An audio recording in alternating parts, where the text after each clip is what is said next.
Cockroach protest में police सुरक्षा बलों के एक्शन पर सवाल उठाने वालों की सीआरपीएफ चीफ ने की बोलती बंद।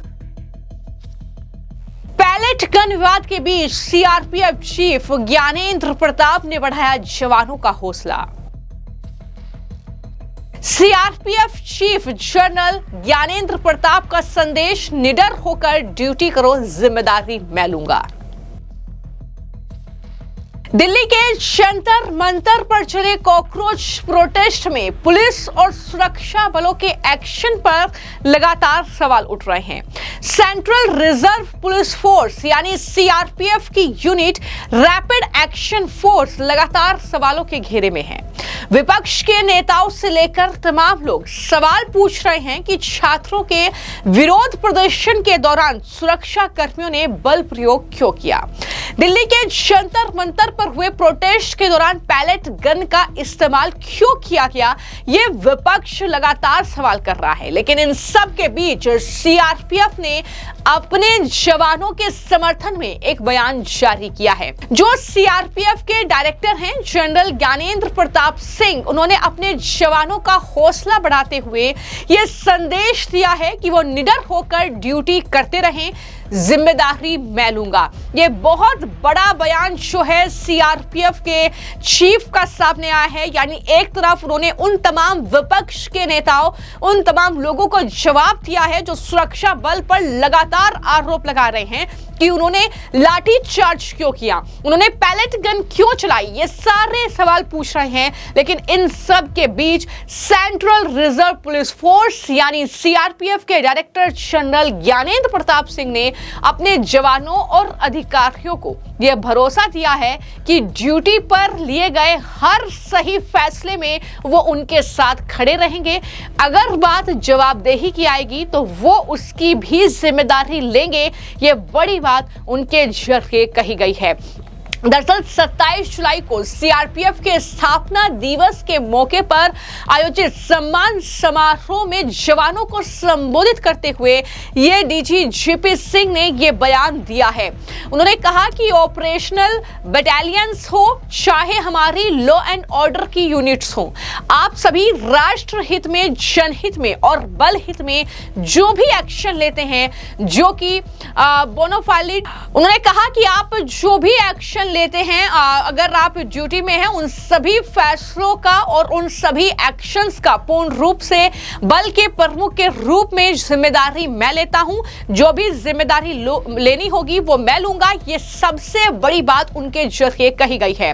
सीआरपीएफ डायरेक्टर ने यह बात 27 जुलाई को उस कार्यक्रम में कही। उन्होंने कहा कि आप लोग अपनी ड्यूटी ईमानदारी से करते हुए जो भी जायज फैसला लेंगे या एक्शन लेंगे उसकी जिम्मेदारी मैं लेता हूं। आप लोग बिना किसी डर के काम करें, बेखौफ होकर काम करें। फोर्स के सबसे बड़े अधिकारी के ऐसे शब्द हर जवान के लिए प्रेरणा और हौसला बढ़ाने वाले जाहिर तौर पर हैं। इनसे वर्दी पहने हर व्यक्ति को एक बड़े और सहयोगी परिवार का हिस्सा होने का एहसास होता है। ये साफ तौर पर दिख रहा है उनके बयान में। और ज्ञानेंद्र प्रताप सिंह ने जवानों से कहा कि वो बिना डरे अपनी ड्यूटी करें और जिम्मेदारी निभाने में जरा सा भी ना हिचके। जवानों की तरफ से लिए गए किसी भी जायज एक्शन की जिम्मेदारी उनकी होगी।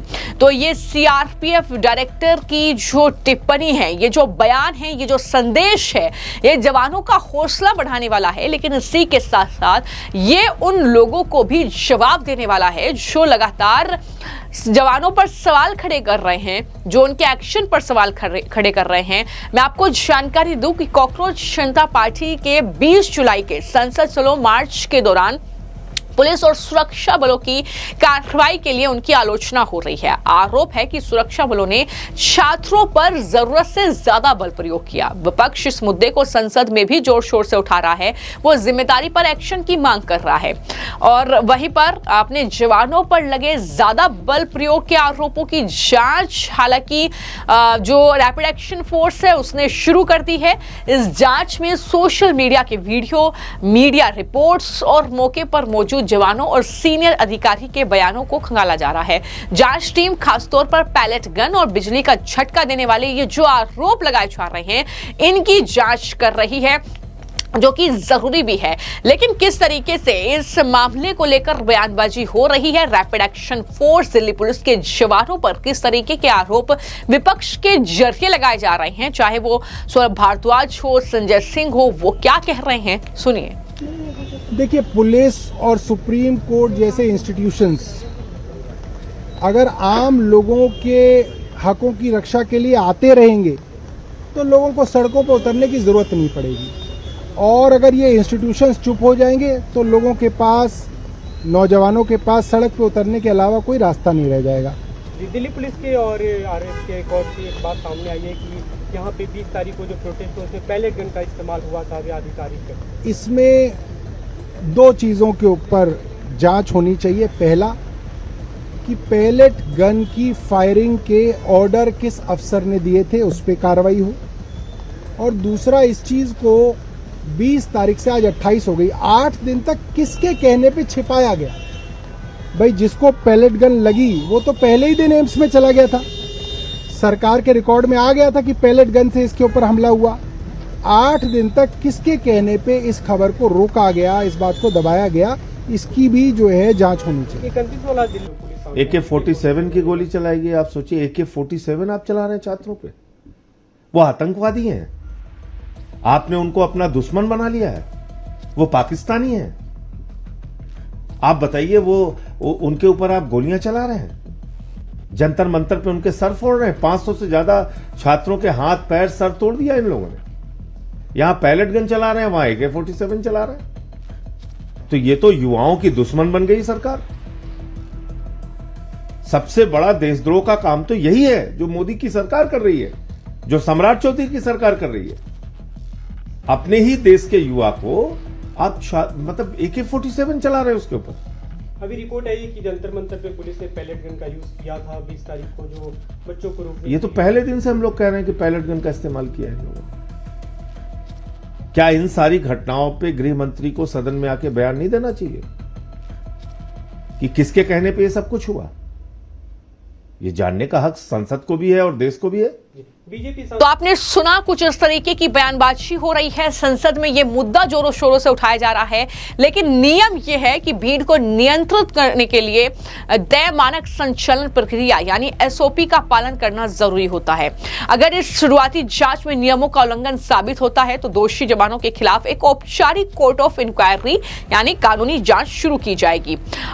पुलिस और सुरक्षा बल के जो एक्शन वहां पर हुआ उसको लेकर ही यह जांच पूरी चल रही है, क्योंकि हालात बेकाबू हो गए थे, संसद की तरफ ये कूच कर रहे थे तो पुलिस को आंसू गैस के गोले दागने पड़े, बल प्रयोग भी करना पड़ा। पुलिस पर पैलेट गन दागे जाने का आरोप लगाया जा रहा है। CRPF अधिकारी ने अपने जवानों के सब्र की तारीफ भी की। मुख्यालय की तरफ से फील्ड पर तैनात जवानों को संदेश भेजकर मुश्किल हालात में तैनाती के दौरान उनके सब्र और सहन शक्ति की तारीफ की गई है।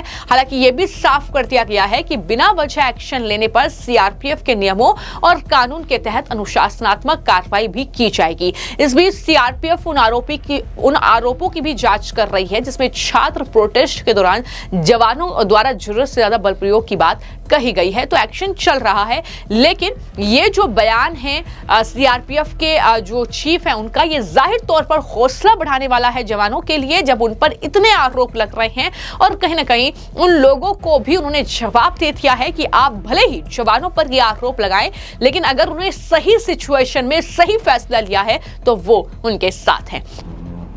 नहीं, देखिए, हम लोग तो पेपर लीक पे डिबेट करना चाहते हैं, लेकिन हम लोग कुछ सवाल जो सरकार से पूछ रहे हैं तो वो सवालों के जवाब क्यों नहीं दे पा रहे हैं, विशेषकर गृह मंत्री जी और प्रधानमंत्री जी। इनको सवाल के जवाब देने चाहिए। देश की जनता से, युवाओं से खासतौर से माफ़ी मांगनी चाहिए जिस तरह का बर्ताव इनकी पुलिस ने किया है। और हाल ही में जो है रिपोर्ट में जो आ रहा है उसमें पता चला है कि पैलेट गन फायर करी हैं RAF ने। तो ये सब बताता है किसी किसी का आदेश होगा, कोई अपनी मर्जी से कोई भी युवाओं के ऊपर नहीं चलाएगा। आदेश के ऊपर ही इन्होंने ऐसा काम किया, तो किसने आदेश दिया उसके खिलाफ कार्रवाई हो, ये सब हम चाहते हैं। और डिस्कशन तो हम करना ही चाहते हैं जो बिल लाए हैं उसके ऊपर। जिस तरीके से आपने अभी बताया कि जो इंटरनल इंक्वायरी भी हुई है, RAF की पर्सनल ने इशू करी है पैलेट गन, और ये भी कहा गया है उस इंक्वायरी में कि ऑफिशियल्स अवेयर थे RAF की इंक्वायरी में ये इन सारे के सारे जो घटना हुई है, क्या कोर डिमांड्स रहेंगी, क्या आप उम्मीद करेंगे? देखिए, हमारी डिमांड सरकार से सीधी बात है, सीधी ये डिमांड है कि इतनी ब्रूटैलिटी, इतनी बुरी तरह से जो बच्चों को मारा पीटा गया है, उनके ऊपर गोलियां चलाई हैं, टीयर गैस चलाई, ये किसके आदेश से हुआ? क्योंकि हमारे देश के ही युवा हैं, हमारे ही भाई बेटे हैं, बेटियां हैं, तो ये लोग अपने अधिकार के लड़ाई लड़ने के लिए वहाँ गए थे, देश के भविष्य के लिए वहाँ लड़ाई लड़ने के लिए गए थे, और उन्हीं के ऊपर आपने हमला किया है। ऐसा नहीं उनको रोकने का प्रयास किया गया, उनके ऊपर हमला किया गया है, गोलियों से, पैलेट गन से, टीयर गैस से, उन सब चीज़ों से हमला किया गया है। ये हमले का आदेश किसने दिया?